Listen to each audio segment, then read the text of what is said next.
knew everybody's business. And then eventually during the Industrial Revolution, people went and lived in cities, and that's actually when anonymity began to develop. And that lasted pretty much up until the internet age. As you fast forward, what you see is the social effect of being able to communicate in this computer-mediated way. But we're starting to see some other, let me say, unsettling things.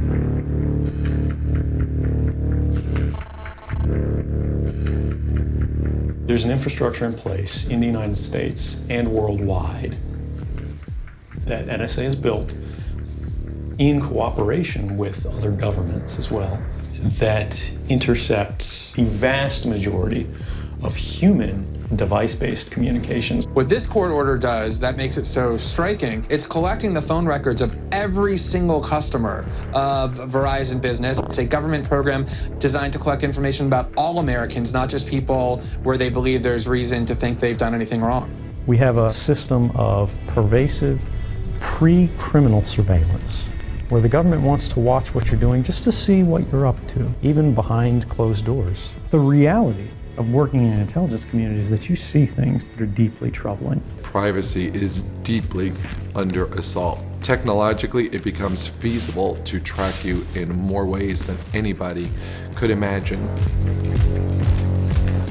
Every time you click like on Facebook, there are computer algorithms that can figure things out about you based upon what you like. So if you like certain musicals, they can say you're more likely to be gay, and they've actually run studies on that at MIT.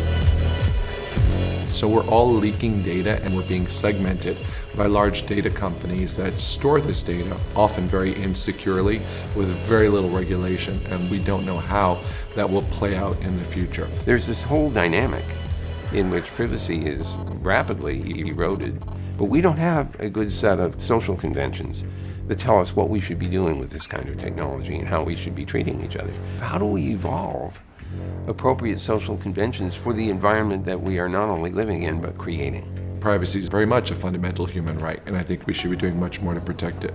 If we don't act to establish international standards that are widely respected and enforced by strong technology, we may not be able to get privacy back. But today we can. All we need to do is advocate for reform. I've heard people say, if you've got nothing to hide, then you